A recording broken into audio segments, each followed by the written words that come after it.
gang, it's JC, and this is your Daily Dose for Tuesday, November 2nd, 2010, a cooperative venture with Mind Active. In beautiful downtown Brentwood, we have archives top of the page, eye candy along the bottom of the page, Dave's weather forecast, and the audio available on iTunes for you. And, of course, we're on the Big 550 KTRS every weekday morning at 10 o'clock going until 1. We'll be doing election stuff today. By the time you watch this, that show will be over, but I'll have, let's see, I figured this out. I have 4 DVRs here in the house, and that means with the picture-in-picture and the split screen thing that I can actually have 8 sources of video and audio at any given time, meaning that if anything happens in election coverage tonight, you're going to hear it on Wednesday's edition of the showgram starting at 10 o'clock on the Big 550 KTRS. I miss Dan Rather with all his goofy countryisms on election night, but usually good stuff happens anyhow, so it's going to be humming around here. We're going to be rolling up the electric bill tonight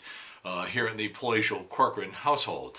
Don't forget, our new lineup includes Eric Mink on Tuesday. On Wednesday, the girls are in the studio. On Thursday, professional comedian Joe Marlotti.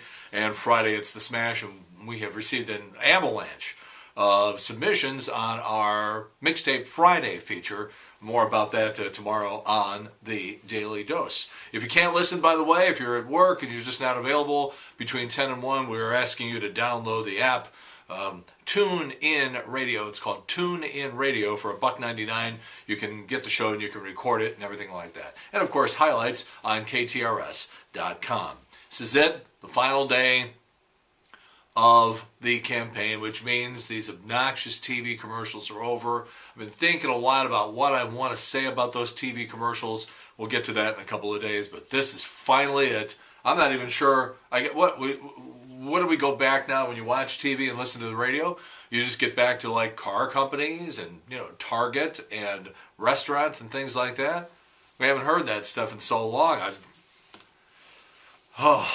All right, let's go to the entertainment news. Charlie Sheen's manager says that Charlie is fine. Please remember, though, Charlie Sheen's manager is Andy Dick. Mel Gibson was scheduled to give a deposition yesterday in Los Angeles. It must have gone well. Afterwards, he pointed at his lawyer and he said, I guess I was wrong about the Jews. During a film shoot in Dubai, Tom Cruise dangled from the observation deck of the world's tallest building. He hasn't been up that high since he tried to kiss Nicole Kidman on the lips. Yesterday was National Cleavage Day. I guess that explains why Michael Moore was walking around in a V-neck sweater. Tiger Woods lost his ranking as the world's #1 golfer. Finally, we find something Tiger is not on top of. And the Minnesota Vikings waived disgruntled wide receiver Randy Moss yesterday. Brett Favre says he's really going to miss overthrowing him. All right, the iPhones. All right, let me explain something. We're going to daylight savings time, or we're going out of daylight savings time this weekend. In Europe, they went off daylight savings time this past weekend. And if you are planning on using your iPhone alarm this weekend, be aware of this. There's some sort of glitch in the software, and the phones didn't update, and so everybody was an hour late for everything all across Europe if they were using their iPhones as the alarm. And unless Apple fixes that glitch, it's going to happen here too this weekend. So be aware of that. Don't use your iPhone as an alarm this weekend. All right, they announced the U2 concert at Busch Stadium for next summer. It's going to be during the All-Star break. You're going to have seats on the field, which allegedly is going to give them time to fix up the field again before the Cardinals have to play on it, because you got the All-Star break and then the Cardinals start the second half of the season on the road. And so they're hoping that the field will not be trashed when the Cardinals come back and play ball. We're going to talk about this in a day or two, but for a lot of people, when you start looking at these seats, $160, $210 or more, obviously, when you start getting into party suites and stuff like that, a lot of people were just put out of the concert business a long time ago. So for a good chunk of the population in St. Louis, even music lovers, the fact that U2 is coming to St. Louis means absolutely nothing to them, because they got out of the habit of even paying attention to it because they don't have that kind of money. I mean, we're talking major bucks, and especially during these economic times, this is a big non-story for a lot of people. Andy Richter is happy that Jay Leno's ratings are tanking Conan broadcast a special 5-minute teaser of his new show online last night. You can punch around. I'm sure you can find it. Courtney Cox now says that she and David Arquette are not getting a divorce, or at least not for now. Charlie Sheen filed for divorce yesterday from Brooke Miller. You ought to see this divorce settlement. 43 pages. Brooke gets $55,000 a month. $55,000 a month in child support. Charlie's making $2 million an episode on 2.5 Men. Brooke also gets a lump sum of $758,000. He, of course, knocked her around a little bit on Christmas. Good morning, honey. Merry Christmas. Pow. 10-year-old Willow Smith has become an internet sensation with her breakout song, Whip My Hair. It's basically this head-banging thing. And the problem is, a lot of neurosurgeons and everything are saying, you're going to, especially kids, are going to really mess up their necks. And if adults try to do it, it's going to be worse than that. And if you think it's one of those instances where people are causing false alarm, well, take into consideration that in 2005, the guitarist for Evanescence hurt his neck headbanging, actually had a stroke. The singer from Slayer got diagnosed with some sort of cervical degeneration because of headbanging. And former Metallica bassist Jason Newsted left the band in 2001 because of physical damage to his spine because of headbanging. Emma Watson from the Harry Potter movies didn't know until 3 years ago that she's rich. She was getting by on $75 a week, and then she asked her father some questions, and he said, yeah, you're worth about $32 million. Oprah's new cable channel is going to feature Ryan and Tatum O'Neal, Naomi and Winona Judd, Susie Orman, Dr. Oz, Dr. Phil, Gayle King, Dr. Laura Berman, and Lisa Lane.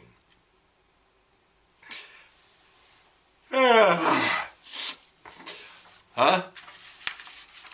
There are pictures of a very, very pregnant Alanis Morissette in a bikini all over the internet, if you are so inclined. Chelsea Handler and 50 Cent. What's going on there? The candidate for North Carolina's House of Representatives in today's election got two DUIs over the weekend. Mount Airy, North Carolina. That's where the Andy Griffith show was shot, by the way. Andy wouldn't approve. And especially on me, Andy. And not to mention Floyd. New survey says that American travelers are the least adventurous when they go on vacation.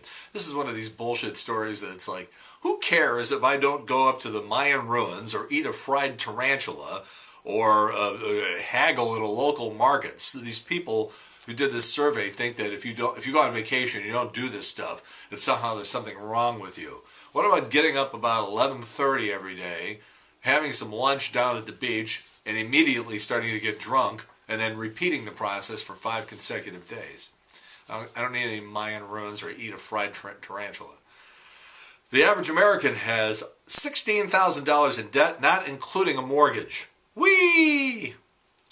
A woman wrote the president about her money problems. He sent back a handwritten note, and she sold it for $7,000. Hey, it's America, folks. It's America. You know?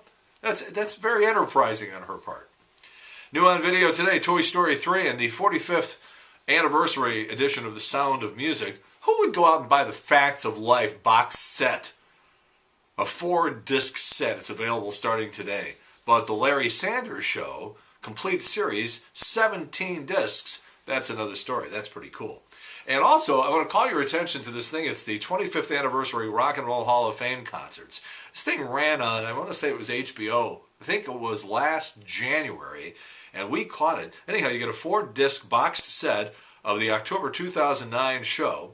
Sting, Stevie Wonder, Smokey Robinson, Simon and Garfunkel. You get Jagger and Fergie doing Gimme Shelter with U2 on backup.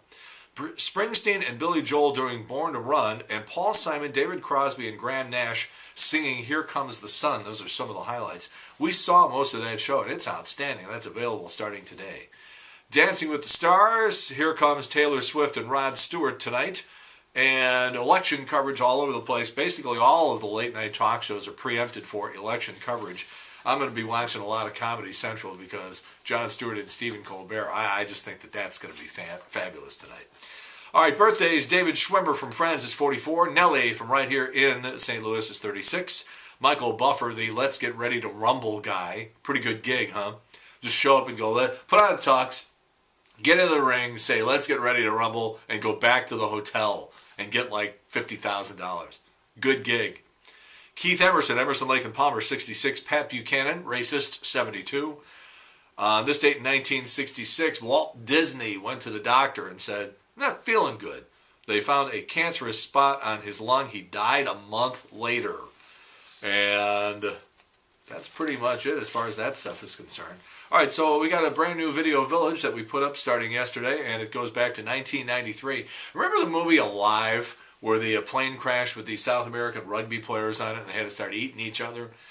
I did the review on Channel 4 and had a little fun with it, so you can check that out on JC's Video Village. The Wayback Machine, the late 1980s, Donnybrook, being attacked by Martin Dugan, who was, 20 years younger back then, but still had that crooked finger. You ever see him when he points? His finger looks like it was broken or something's off to one side, but I'll bet you May enjoys that. You can check that out. JC's old school photo. Back to 1982, somebody you know and somebody you've seen many, many times and could easily identify, but I'll just bet you don't know who it is. Look at the picture. Don't look at the caption. Look at JC's old school photo. It's right below the eye candy on the main page, and you're going to be shocked to find out who it is. Maybe not shocked, but very surprised. Starting to sound like I'm on TV now. You'll be shocked. JC's eye candy today. Well, Carl is on a roll. That would be Carl, the intern middleman, who turned 40 over the weekend, and actually turned 40 about a week ago, but the party was over the weekend. Carl is just regaining consciousness now. Anyhow, he does the music for the Blues and the Rams, and Channel 5's Heidi Glaus decided to feature Carl on a TV piece, and you'll see that today on JC's Eye Candy. Well, that's it. Election coverage tonight, and lots to say about it tomorrow on the Big 550 KTRS starting at 10 o'clock in the morning. Like I said, we're going to have every TV and every DVR rolling here tonight. We should catch everything, so it's going to be a real good show on KTRS on Wednesday. That's it, the Daily Dose for November 2nd, 2010, a cooperative venture with Mind Active in beautiful downtown Brentwood. In the meantime, we've beaten this one to death. Have a good one. See you later. Bye!